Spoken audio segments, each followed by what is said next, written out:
chainsaws, rakes, patio heaters, foam sealants, peak antifreeze and coolant, pruners, bow and folding saws, multi-service waterproofing sealants, and rat and mice killers. Get the low prices you want and the hometown service you deserve at Harris Ace Hardware on West Cherry Street in Jesup, also in Eulonia, and on Highway 84 West in Hinesville. It's time now for a look at the latest in local sports. In sports, the big story, the NCAA football championship game set for this evening, 8 o'clock in Atlanta. ESPN TV has the telecast. Georgia and Alabama meeting to decide this year's national championship. Georgia looking for its first title since 1980 when OU Herschel Walker and Run Lindsey Run were etched into the hearts and souls of every Georgia fan across the state. Like the 1980 title game against Notre Dame, a freshman has a spotlight, but this freshman is a young quarterback who grew up quickly, had to take over for an injured player on the first game, and the rest is history. What a storybook finish it would be if Jake Fromm can lead the Dogs to the national title his first year in Athens against a team he was committed to play for, but flipped to Georgia when the man that recruited him in Alabama left Bama to become Georgia's head coach. Yes, what a storyline to this game. Mentor against pupil. It's been well documented that Nick Saban is 11-0 in such matchups, has his Tide one win away from a national championship, which would be Saban's sixth, tying him with the Bear, something he wants very badly. Georgia and Alabama, two SEC teams battling it out in Atlanta.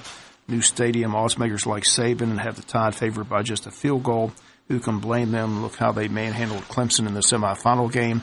Yes, for the first time, it's Bama that feels disrespected, as many felt since they finished third in the SEC. They had no business being invited to the Final Four, but Saban lobbied and pleaded his case, proved his case last week by whipping up on number one Clemson.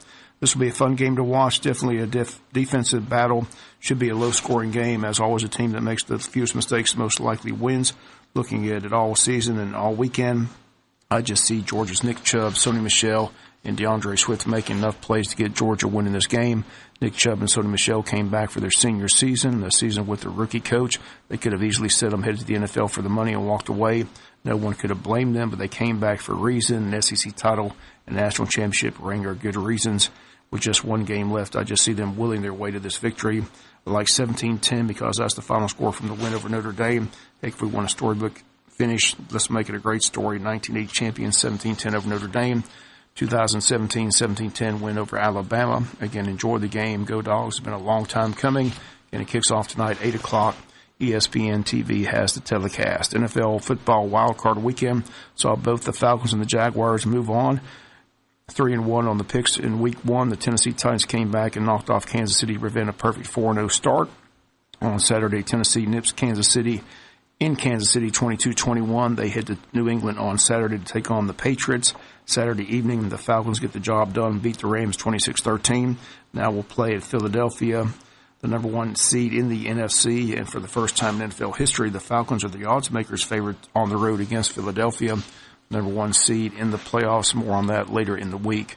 On Sunday, the Jaguars were at home in a defensive struggle, beat Buffalo 10-3.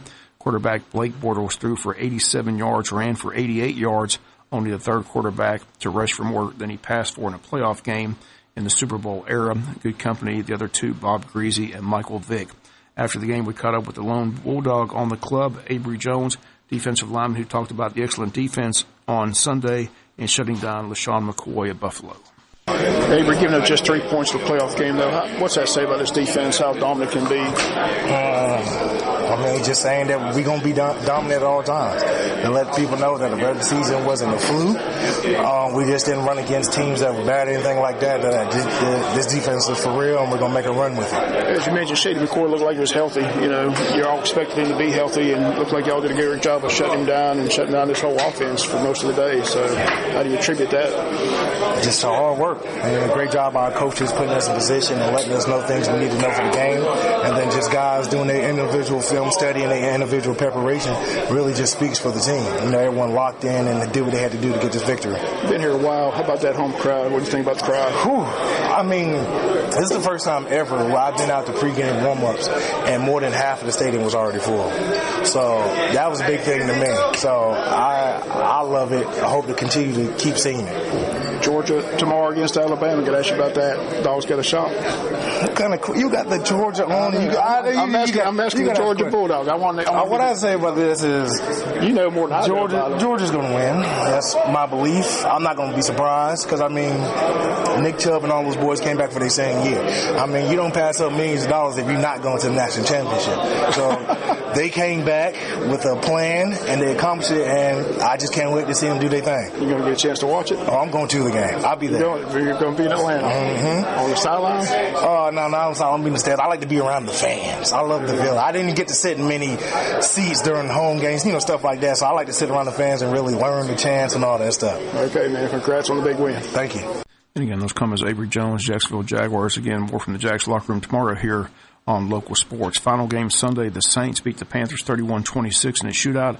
Saints get the Vikings on Sunday at Minnesota. So the lineup this weekend in the NFL, all the games once again here on Westwood One with broadcast. Falcons will get it started at Saturday at 4:30, taking on Philadelphia. Again, Falcons are listed as a slight favorite by the odds makers in Vegas. Again, that's the first time the number one seed's not been the favorite in the NFL playoff history. Saturday evening, it's New England hosting the Tennessee Titans. The Patriots are 2 touchdown favorites in that ball game. On Sunday, Jacksonville at Pittsburgh, 1 p.m. kickoff. The Pittsburgh Steelers are listed as a touchdown favorite, and Sunday's late game has the Saints at the Vikings. Vikings a slight favorite at 4:30 Sunday afternoon in that ball game. Again, we'll have more on the games all this week, and also AM 1370 Fox Sports has all more information on the games, and again, they cover it 24/7 on AM 1370 Fox Sports. Finally, in sports, no Wayne County basketball over the weekend as the Friday games against Statesboro at home were canceled due to the bad weather. So the first region games of the season set for tomorrow night on the road at New Hampstead. Varsity girls tip off at 6, boys tip off at 7:30. Teams are home Friday against South Effingham. Come on out this Friday. Sport High School basketball teams game times Friday 6 and 7:30 for the varsity girls and boys games. And that's going to do it for latest in local sports. Sports is brought to you each and every day